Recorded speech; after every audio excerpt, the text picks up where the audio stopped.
तर नमस्कार. तुम्ही इंस्टाग्राम, फेसबुक, व्हॉट्सअप या गोष्टी तर वापरल्या असतील. त्याच्यामध्ये कसं असतं, ज्या प्रोफाईलचे जास्त फॉलोअर्स त्याला ना अशी ब्लू कलरची टिक भेटलेली असते किंवा व्हाईट कलरची टिक भेटलेली असते, बरोबर? तर ही टिक कसं काय भेटते, चला आपण समजून घेऊ, म्हणजे आपल्याला काय आणता येईल. ओके. तर काय असतं त्याच्यामध्ये, जर आपले जास्त फॉलोअर्स झाले तेव्हा आपल्याला ही टिक भेटते, किंवा आपला वॉच टाइम जास्त झाला तेव्हा आपल्याला ही टिक भेटते. अदरवाईज आपली प्रोफाईल कशी दिसते, अशी नॉर्मल विदाउट टिक मध्ये. तर हे कसं काय करतात developers behind the scenes, simple using higher order function. म्हणजे काय करतात ते, पहिले एक फंक्शन बनवतो, नॉर्मल नॉर्मल वाला फंक्शन, आपण जसं शिकलेलो आहे त्या पद्धतीने फंक्शन. ओके. आणि त्याच्यामध्ये ना पूर्णच्या पूर्ण लॉजिक लिहिलेलं असतं. कोणतं लॉजिक लिहिलेलं असतं, अशी वाली प्रोफाईल बनवायची. कसं वाली प्रोफाईल बनवायचं लॉजिक, हे पाहिजे जी नॉर्मल प्रोफाईल आहे ना, ही बनवायचं लॉजिक कशामध्ये असतं, अशा वाली ह्या नॉर्मल फंक्शन मध्ये, बरोबर?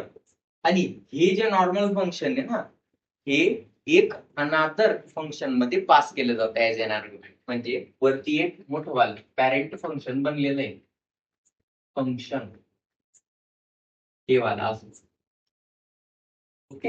आणि याच्यामध्ये काय केलं जातं, जेव्हा याला कॉल करतात, समजा याचं नाव आहे अपडेट प्रोफाईल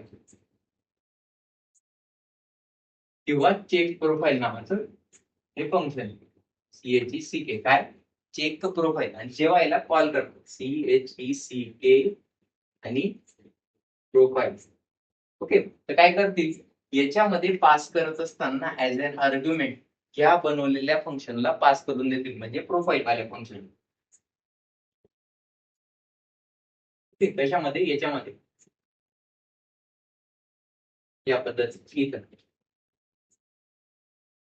काय झालं मग, जेव्हा या फंक्शनला बनवलं तेव्हा त्याच्यामध्ये ऍज अन आर्ग्युमेंट कॉल करत असताना काय केलं, या प्रोफाईल वाल्या फंक्शनला पास करून दिलं, जे असं काहीतरी क्रिएट करत होतं नॉर्मल वाला कार्ड, बरोबर? आणि मग काय केलं त्यांनी, सिम्पली मध्ये काहीतरी चेक्स लावले, लॉजिक लावलं. कसं, जर एक प्रकारे जे फॉलोअर्स आहेत, फॉलोअर्स हे जर त्यांच्या रिक्वायरमेंटशी मॅच झाले, म्हणजे 4 लाख फॉलोअर्सची मॅच झाली, 5 लाख फॉलोअर्सची मॅच झाली, तर ते काय करतील, हे जे कार्ड आहेत ना, याच्यावरती अशी ब्लू कलरची टिक लावून देतील. हे पहा, ही कशी टिक आहे, अशी टिक लावून देतील. ओके. म्हणजे नॉर्मल जे फंक्शन आहे, हे वाला फंक्शन इथं पहिले कॉल करून देतील, त्याचं जे नाव आहे प्रोफाईल. आणि काय करतील, त्याच्यासोबत त्याच्यावरती अशी ब्लू वाली टिक लावून पाठवतील, तिथून रिटर्न करून देतील त्याला, रिटर्न. आणि जर त्यांची रिक्वायरमेंट मॅच नाही झाली तर मग एल्स. आणि एल्स मध्ये काय करतील, हे वाला जे नॉर्मल फंक्शन आपण पास केलेलं आहे इथं, त्याला सिम्पली फक्त कॉल करून देतील विदाउट टिक, या पद्धतीने. जर फॉलोअरची रिक्वायरमेंट मॅच झाली तर ब्लू टिक, एल्स सिम्पली फक्त फॉलोअर्स, या पद्धतीने. तर हायर ऑर्डर फंक्शन्स म्हणजे काय असतं, सिम्पली जर बघायला गेलं तर कोणत्या तरी फंक्शनला कॉल करत असताना, हे फंक्शन कॉल करत असताना त्याच्यामध्ये another function as an argument pass करतो आपण, जसं हे प्रोफाईलचं केलं.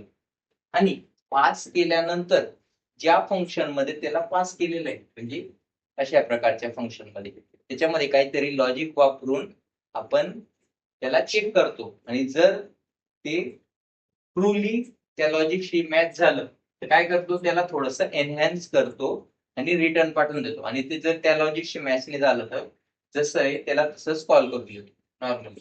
म्हणजे काय होतं, एक तर नॉर्मल प्रोफाईल दिसते, एक तर टिकवाली प्रोफाईल. अशा प्रकारे ते इम्प्लिमेंट होतं ओरिजिनल.